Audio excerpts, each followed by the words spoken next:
नमस्कार students, welcome back to optometry made easy channel. आज हम बात करने वाले हैं एक्सोट्रोपिया, जिसे हम डाइवर्जेंट स्क्विंट भी कहते हैं। क्या आपने कभी किसी व्यक्ति की आंख को बाहर की तरफ मुड़ते हुए देखा है या किसी बच्चे की आंख कभी कभी साइड में चली जाती हुई देखी है? ये सिर्फ कॉस्मेटिक प्रॉब्लम नहीं है, बल्कि बाइनोकुलर विजन, फ्यूजन और स्ट्रोप्सिस को भी अफेक्ट कर सकता है। इस वीडियो में हम एक्सोट्रोपिया को बिल्कुल बेसिक से एडवांस लेवल तक समझेंगे, तो एंड तक जरूर देखना। तो चलिए शुरू करते हैं। एक्सोट्रोपिया एक टाइप की मैनिफेस्ट स्ट्रैबिस्मस है, जिसमें एक आंख आउटवर्ड या टेम्पोरल साइड की तरफ डाइवर्ट करती है, जबकि दूसरी आंख टारगेट को फिक्सेट करती है। सिंपल वर्ड्स में कहे, आई बाहर की तरफ टर्न हो जाए, इसे हम एक्सोट्रोपिया कहते हैं। इसीलिए इसे डाइवर्जेंट स्क्विंट भी कहा जाता है। Normal eye alignment versus exotropia. Normal binocular vision में दोनों आंखें सेम ऑब्जेक्ट पर फोकस करती है, इमेज क्रॉसपोंडिंग रेटिनल पॉइंट पर बनती है और ब्रेन दोनों इमेज को फ्यूज करके सिंगल इमेज बनाता है। लेकिन एक्सोट्रोपिया में एक आई आउटवर्ड ड्रिफ्ट कर जाती है, इमेज डिफरेंट रेटिनल पॉइंट पर फॉल करती है, फ्यूजन डिस्टर्ब हो जाता है और डिप्लोपिया या सप्रेशन डेवलप हो सकता है। Now type of exotropia. First, intermittent exotropia सबसे कॉमन टाइप होता है। इसमें आंख हर समय बाहर नहीं रहती। डाइवेशन कुछ सिचुएशन में नजर आती है, जैसे कि थकान, डे ड्रीमिंग में, इलनेस, ब्राइट सनलाइट में। बाकी समय आई नॉर्मल लग सकती है।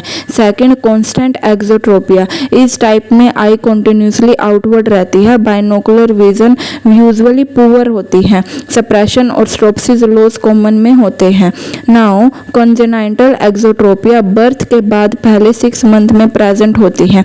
ये बहुत रेयर कंडीशन होती है। डाइवेशन एंगल जनरली बड़ा होता है। Sensory exotropia. जब एक आई की विजन पुअर हो जाती है तो ब्रेन अलाइनमेंट मेंटेन नहीं कर पाता, जिसका रिजल्ट होता है आई आउटवर्ड ड्रिफ्ट करने लगती है, और इसका कोज की वजह से होता है cataract, corneal opacity, retinal disease and optic nerve disorder. Fifth, constructive exotropia. ये यूजुअली इजोट्रोपिया सर्जरी के बाद डेवलप हो सकती है, यानी इनवर्ड स्क्विंट की ओवर करेक्शन की वजह से ये आउटवर्ड टर्न कर जाती है। Classification of intermittent exotropia. Basic type, distance angle और नियर एंगल इक्वल होते हैं। डिस्टेंस और नियर डाइवेशन लगभग सेम होती है। Divergence excess type. Distance deviation near deviation से ज्यादा होती है। पेशेंट को दूर देखते वक्त स्क्विंट ज्यादा नजर आता है। Convergence insufficiency type. Near deviation distance deviation से ज्यादा होती है।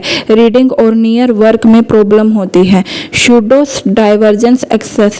इनिशियली डाइवर्ज एक्सेस लगता है, लेकिन पैच टेस्ट के बाद नियर डाइवेशन इंक्रीज हो जाती है। अब बात करेंगे cause of exotropia. First, refractive cause, uncorrected myopia and anisometropia. Sensory cause होता है amblyopia, cataract and retinal disorder. Neurological cause होता है जैसे कि brain lesions, cranial nerve disorder and development abnormality.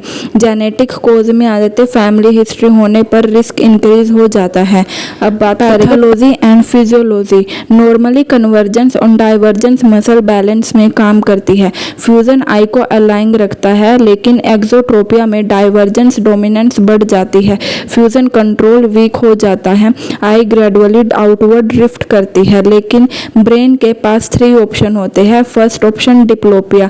Patient को डबल इमेज दिख सकती है। Second option, suppression. ब्रेन डाइवेटिंग आई की इमेज को इग्नोर कर देता है।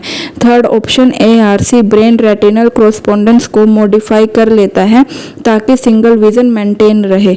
अब बात करते हैं sign and symptom. Patient complain कर सकता है आई आउटवर्ड टर्न होना, double vision, headache, eye strain, blurred vision, poor concentration. एक बहुत इंपॉर्टेंट साइन होता है ब्राइट सनलाइट में एक आई क्लोज करना। इंटरमिटेंट एक्सोट्रोपिया पेशेंट अक्सर सनलाइट में एक आई क्लोज कर लेता है। क्यों? ब्राइट लाइट फ्यूजन को डिस्टर्ब करती है और एक्सोट्रोपिया ज्यादा नोटिसेबल हो जाती है। Now sensory अडप्शंस।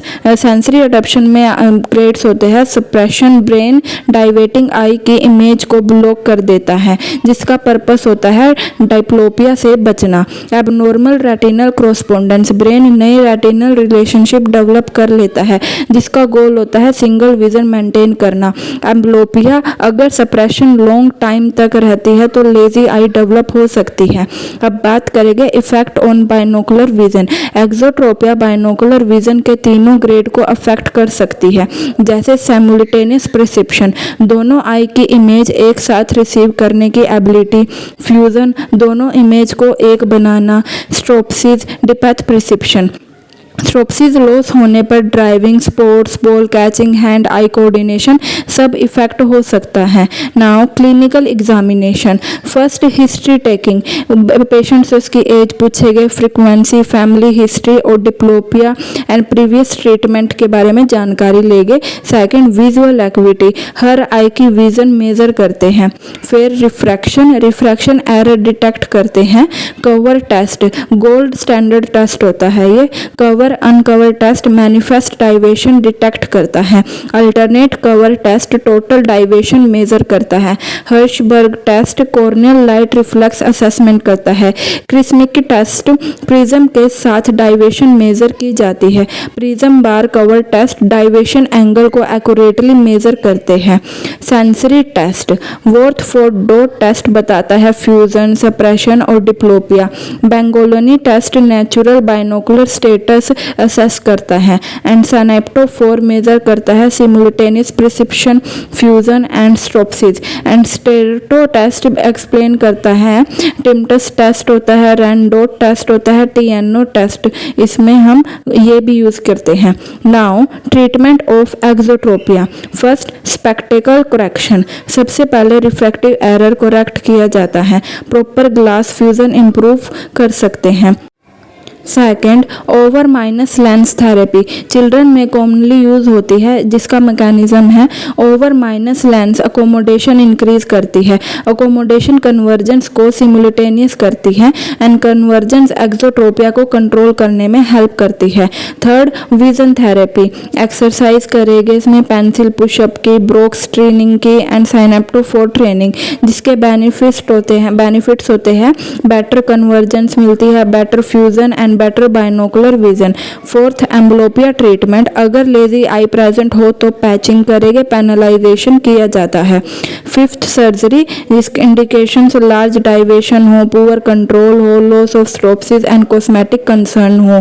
And lateral rectus resections lateral rectus muscle को वीकन करते हैं। Middle rectus resection and middle rectus muscle को स्ट्रेंथनिंग करते हैं।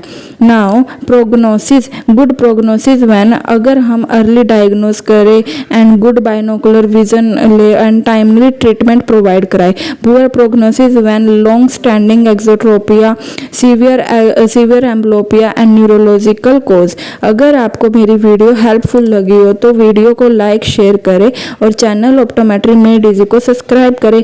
Handmade short exam important notes पाने के लिए Instagram page optometry made easy को फॉलो करें। मिलते हैं नेक्स्ट टॉपिक के साथ। Thank you so much.